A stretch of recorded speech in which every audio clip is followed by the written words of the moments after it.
আসসালামু আলাইকুম বন্ধুরা, গত পর্বে আমি দেখিয়েছিলাম কিভাবে বীজ থেকে চারা তৈরি করতে হয়। আজ দ্বিতীয় পর্ব। আজকে আমি দেখাবো কিভাবে আপনারা চারা রোপণ করবেন। তো প্রথমে আমি মাটি তৈরি করে নিচ্ছি। মাটির মধ্যে রয়েছে ছাই, বালি, মাটি এবং ভার্মি কম্পোস্ট। আমি কোদালের সাহায্যে মিশিয়ে নিচ্ছি। এরপর একটা কোদালের সাহায্যে আমি বস্তাগুলোকে পুরো করে নেব। অবশ্যই বস্তাতে আমি 25 কেজি প্লাস মাটি দিয়ে দেব, যেহেতু ছাদে লাগাচ্ছি। আর মাটি বেশি দিলে গাছটা গ্রোথ অনেক ভালো হবে, আর কম মাটি দিলে গাছের গ্রোথ অত ভালো হবে না। আমার সবগুলো বস্তা পুরো করা প্রায় শেষ। এখন আমি এগুলোকে সাজিয়ে রেখে দিয়েছি। সাজানোর পরের দৃশ্য দেখুন, এইভাবে সাজিয়ে রেখেছি। নিচে অনেকটা ময়লা হয়ে গেছে, এগুলো পরিষ্কার করে নেব কিন্তু পরে। এই হলো আমার চারা, এগুলোকে আমি রোপণ করব। তো রোপণ করার আগে আমি একটু মাটিগুলো একটু গর্ত করে নেই, যেহেতু আমাকে রোপণ করতে হবে। একটা মাপ মতো করতে হবে, আমাকে এগুলো বসাতে হবে। বন্ধুরা, গত পর্ব যারা দেখেনি তারা দেখে নেবেন কীভাবে আমি চারা গাছ তৈরি করেছিলাম। এর মধ্যে আমি একটু ভার্মি কম্পোস্ট দিয়ে দেই, যাতে গাছটি আরও ভালো গ্রো করবে। এর মধ্যে একটু আবার ছাই দিয়ে দেব।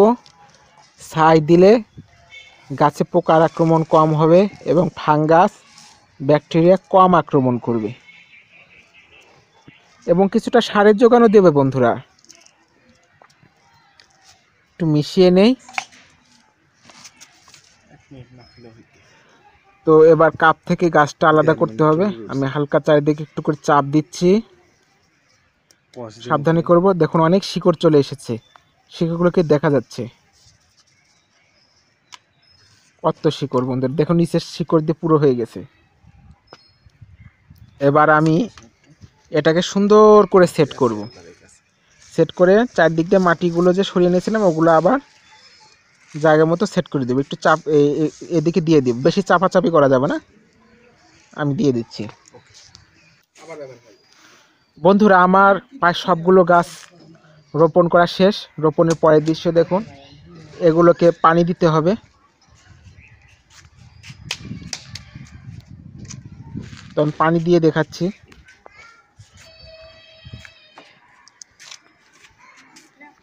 দেখুন গাছগুলো, আমি চারদিক দিয়ে পানি দেবো, মাঝখানে পানি দেবো না, কারণ মাটি সরে যেতে পারে।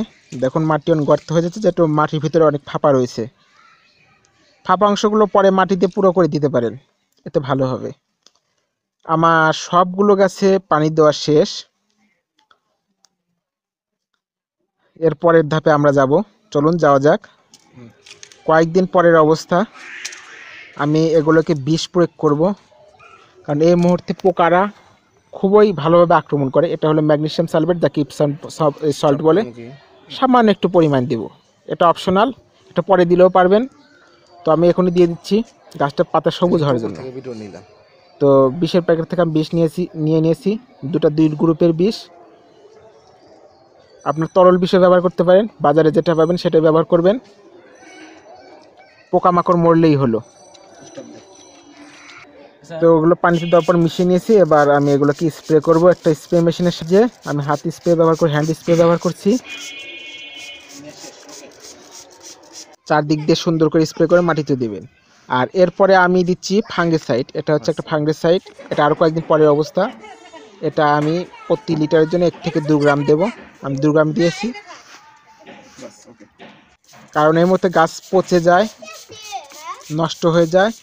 আপনারা মাটিতেও একটু স্প্রে করে দিবেন এবং পুরো গাছ ভিজিয়ে দিবেন। আরও কয়েকদিন পরের অবস্থায় এগুলোকে একটু সার দিতে হবে। তো আমি চারিদিকে একটা কাঠি দিয়ে ফুটো করে নিচ্ছি। এরপরে ফুটোর মধ্যে আমি সার দিয়ে দিব, ইউরিয়া, টিএসপি, পটাশ, এই 3টা সার দিব। প্রথমে আমি দিচ্ছি পটাশ। আপনারা দেখুন আমি কি পরিমাণ দেই, সেই পরিমাণ দেবেন। বন্ধুরা মনে রাখবেন, কম হোক কিন্তু বেশি যেন না হয়। অল্প করে দিন কিন্তু বারে বারে দিন, বেশি দিয়ে গাছ মেরে ফেলবেন না। যতটা সম্ভব গাছের গোড়া থেকে অনেকটা দূরে সার প্রয়োগ করুন। এরপর দিচ্ছি ইউরিয়া। আপনারা দেখে রাখুন আমি কি পরিমাণে দিই? ফাঁকে শিকড়ে লাগলে গোড়ায় লাগলে পছন্দ হতে পারে, এই জন্য একটু ফাঁকে দেবেন। শেষ করবো।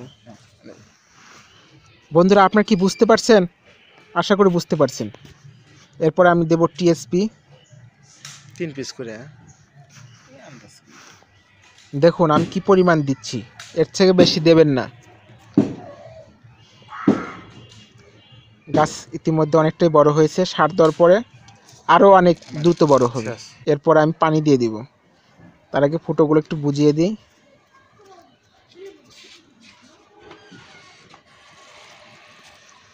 তো পানি দেওয়া বা শেষ পর্যায়ে এরপরে দেখুন বন্ধুরা আমি সবগুলো গাছে পানি দিয়েছি। বন্ধুরা আরো কয়েকদিন পরের অবস্থা,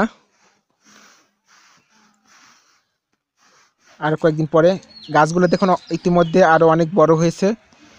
এবার আমি এগুলোর মধ্যে একটু জিপসাম দেব। জিপসাম হলো ক্যালসিয়াম এবং সালফারের যোগান দেবে। এতে গাছের কাঠামো আরও মজবুত হবে এবং শক্ত হবে, গাছগুলো আরও ভালো হবে। যে আমি জিপসাম দিয়ে দেব এবং মাটিটা অনেক নরম রাখবে, শিকড় গজাতে অনেক সুবিধা হবে। তো পরের পর্ব দেখার জন্য আমন্ত্রণ রইল, তৃতীয় পর্ব দেখার জন্য। তো বন্ধুরা ভালো থাকুন, সুস্থ থাকুন।